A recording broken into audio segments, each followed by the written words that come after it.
விஜய்க்கு மத்திய அரசாங்கம் பாதுகாப்பு வழங்கணும். இப்போ ஒய் பிரிவு பாதுகாப்பு நடந்துக்கிட்டு கொடுத்துருக்காங்க. ஒய் பிரிவு பாதுகாப்பில் இருந்து அவருக்கு ஜெட் பிரிவு பாதுகாப்பு கொடுக்கணும்னு சொல்லி மத்திய அரசாங்கம் முடிவு செய்திருக்கிறது.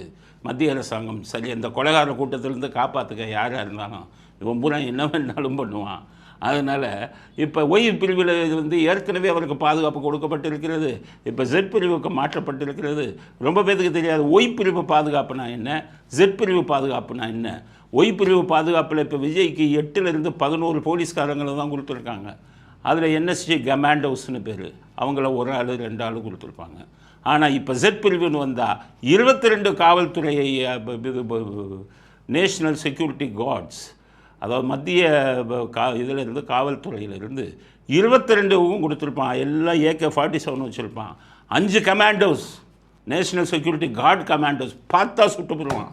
ஸ்டாலினுக்கு சொல்லி வைக்கிறாங்க, கொஞ்சம் ஆளுங்களும் சும்மா இருக்க சொல்லுங்கள், செந்தில் பாலாஜி அடைக்க வைங்க, அவர் அந்த 1000 அடியாளு மாதிரி அடித்தாருன்னா சுட்டுட்டு போயிடுவான். எல்லாத்தையும் அவன் அந்த 500 1000 பேரெல்லாம் இது பண்ண மாட்டான். ஜெட் பிரிவு கமாண்டோஸ்க்கு கொடுக்குறது செக்யூரிட்டியை பார்க்கணும். செக்யூரிட்டிக்கு ஆபத்து வந்தால் சுட்டுத்தள்ளு இதுதான்.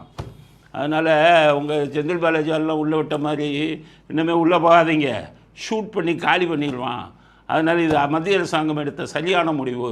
இந்த திராவிட திருடர்களிடமிருந்து இந்த ஒரு உயிரை காப்பாற்ற வேண்டுமானால் இதைத்தான் பண்ணணும். விஜய்க்கு சொன்ன அடுத்த பரப்புரை, ஜெட் பிரிவு 22 கமாண்டோ இவன் வந்துடட்டும், செக்யூரிட்டி பர்சனல் வந்துடட்டும், 5 என்எஸ்ஜி கமாண்டோஸ் வந்துடட்டும், அடிங்க. அப்புறம் இதை இது பண்ணுங்கள். இவன் எப்படி பண்ணுறான், எப்படி தாக்குகிறான் என்பதை பார்ப்போம்.